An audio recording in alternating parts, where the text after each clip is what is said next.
A very good morning all of you. Welcome all of you in Alagussa classes. तो देखो हम देख रहे थे हेरिटेज साइट्स ऑफ इंडिया। तो उसमें आगे देखते हैं कुछ चीजें हो गई थी हमारी लगभग 20 के आसपास हेरिटेज साइट्स को मैं डिस्कस कर दिया था बहुत ही डिटेल में। तो आगे देखते हैं कि कौन कौन से हेरिटेज साइट्स आज कंप्लीट हो जाएगा आपका। ठीक है, तो ये बहुत ही इंपॉर्टेंट, आप लोग को इसको ध्यान से देखिए। ठीक है, चलो देखते हैं हेरिटेज साइट्स और किस ईयर में वो बना है। तो पहले देखो स्टार्टिंग में अपने इंडिया में सबसे पहले वर्ल्ड हेरिटेज साइट्स जो डिक्लेयर्ड होना स्टार्ट हुआ वो कब हुआ? तो 1983 में। तो आप लोग को पता है अपना 1983 ईयर जो अपना इंडिया का बहुत स्पेशल क्यों है? आप लोग को पता है कि 1983 में इंडिया ने फर्स्ट टाइम क्रिकेट में वर्ल्ड कप जीता था। किसके टाइम पे? तब कैप्टन कौन थे अपने इंडिया के?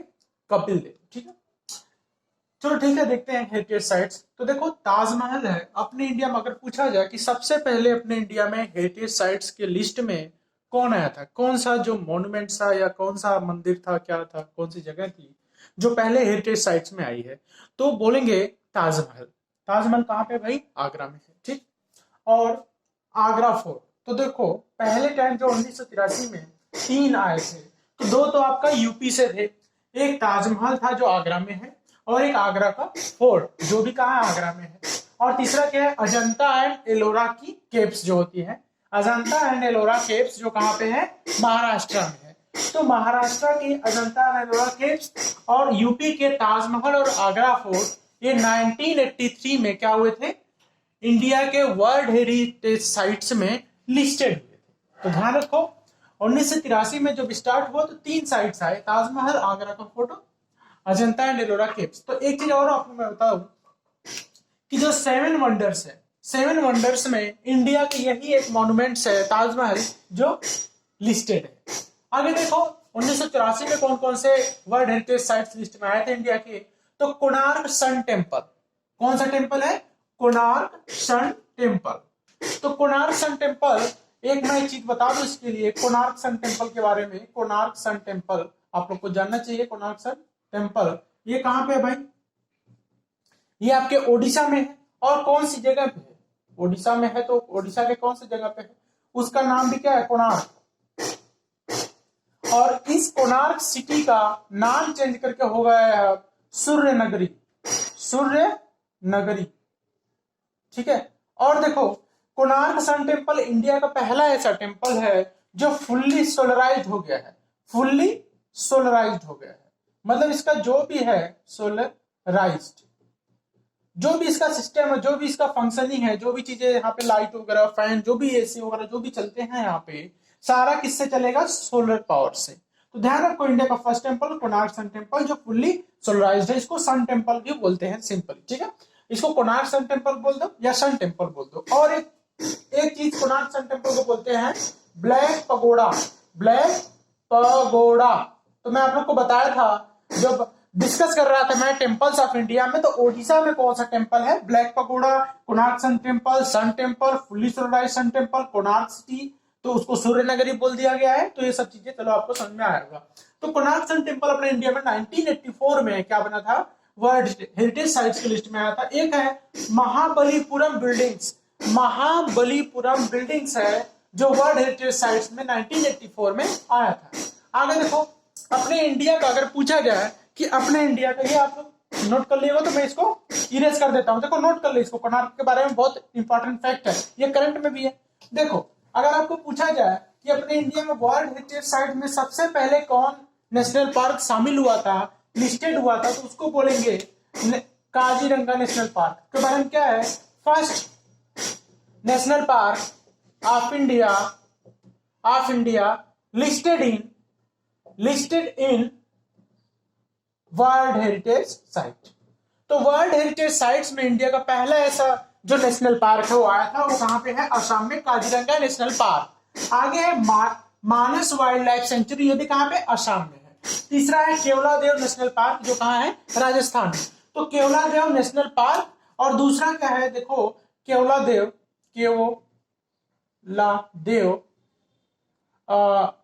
Bird sanctuary. Keoladeo bird sanctuary. ठीक है, तो ये भी क्या है? ये भी वाइल्ड लाइफ सेंचुरी जो है, ये भी किसमें है? वर्ल्ड हेरिटेज साइट्स में। और एक चीज और बता दूं, जो केवलादेव बर्ड सेंचुरी है इसको बोले हैं रामसर साइट्स ऑफ इंडिया। तो ये क्या है, Ramsar sites of India. Ramsar sites of India मतलब रामसर साइट्स मतलब कि इंडिया का क्या है, वेटलैंड है, वेटलैंड है। तो ये ध्यान रखो आप लोग, ठीक है। ये सब चीजें मैं डिस्कस कर दिया हूं तो मैं फिर से रिवाइज करा दिया।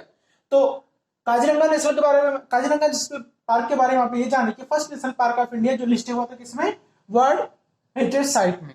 और दूसरा केवलादेव बर्ड सेंचुरी जो है वो भी है, और केवलादेव नेशनल पार्क। अच्छा, केवलादेव बर्ड सेंचुरी क्या है, वो रामसर साइट से है इंडिया का। चलो ठीक है, दो चीजें आपका राजस्थान। अच्छा, एक तो असम से Manas national park, Kaziranga national park और केवलादेव नेशनल पार्क ये राजस्थान से। तो ये कब लिस्टेड हुए, तो 1985 में। आगे देखो ओल्ड गोवा चर्च, तो गोवा की जो चर्च है। मुगल सिटी, अच्छा देखो मुगल गार्डन आपका दिल्ली में है, लेकिन मुगल सिटी जो है वो कहाँ है, यूपी में है, ठीक है। तो Mughal city, old Goa church, Hampi chariot. एक चीज, चलो तो हम्पटी चैरियट के बारे में कुछ चीजें जान लेते, जो कहां पे है, कर्नाटक में। तो अपने इंडिया में जो 50 रुपीज का नोट होता है, ₹50 का जो नोट होता है, उसके ऊपर जो सिंबल है, जो बना है इमेज, वो किसका है, हम्पी चैरियट का।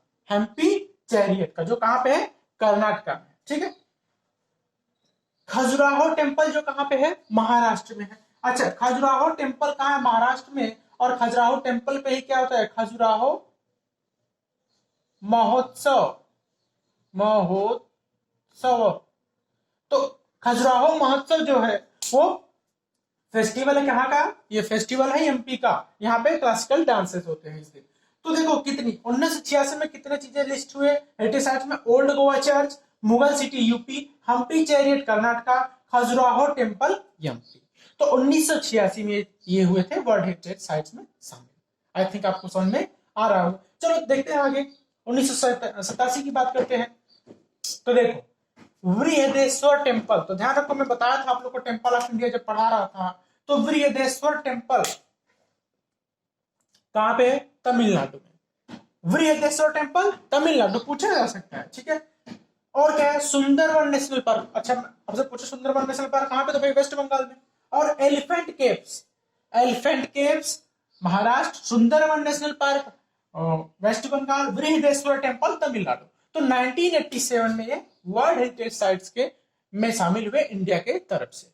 आगे देखो नंदा देवी नेशनल पार्क, कहाँ है ये नंदा देवी नेशनल पार्क है।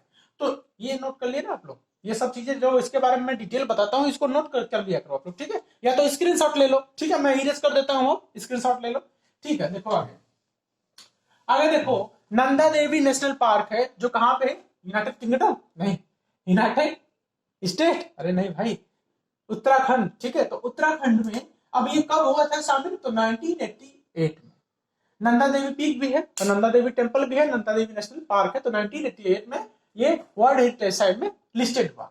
और सांची का स्तूप कहां पे है, यूपी में। तो 1989 में ये शामिल हुआ किसमें, वर्ल्ड हेरिटेज साइट में। तो देखते हैं तमिलनाडु से कितने वर्ल्ड हेरिटेज साइट्स है, ये बहुत इंपॉर्टेंट है क्योंकि यहाँ पे जो देखो टेम्पल्स है उसको ज्यादा पूछता है। तो देखो इरातेश्वर टेम्पल ना, इरातेश्वर टेम्पल में बताया भी था।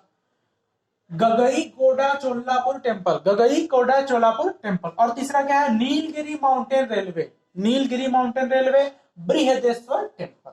तो चार चीजें हैं जो इंपॉर्टेंट है तमिलनाडु से। अच्छा, एक नीलगिरी माउंटेन रेलवे था, एक क्या था आपका कालका शिमला रेलवे था, वो भी वर्ल्ड हेरिटेज साइट में शामिल था। और क्या था आपका एक असम में, जो असम में, हाँ असम में एक ऐसे रेलवे रीजन था ना, वहां वो भी क्या था, वर्ल्ड हेरिटेज साइट में शामिल था। ये सब चीजें आप लोग देखो याद करो अच्छे से, और जो भी चीजें आगे बाकी है उसको हम करेंगे। बाकी तब तक के लिए देखो एक चीज और था, दार्जिलिंग रेलवे, एक था क्या, दार्जिलिंग रेलवे, दार्जिलिंग, वही मुझे भी याद आ रहा था, दार्जिलिंग टी। तो दार्जिलिंग रेलवे जो था वो वेस्ट बंगाल में है। तो ये भी क्या है, ये भी वर्ल्ड हेरिटेज साइट में शामिल है। तो 3 railway, Darjeeling railway, Nilgiri mountain railway, और एक क्या था, और एक क्या था आपका कालका शिमला। एक कौन सा रेलवे था, कालका शिमला, कालका और शिमला। तो ये वर्ल्ड हेरिटेज साइट में शामिल। तो ध्यान रखो, आप लोग अच्छे से पढ़िए, और कैसा लगा आप लोग कमेंट करें इसको। बाकी अगली क्लास में देखेंगे। Thank you.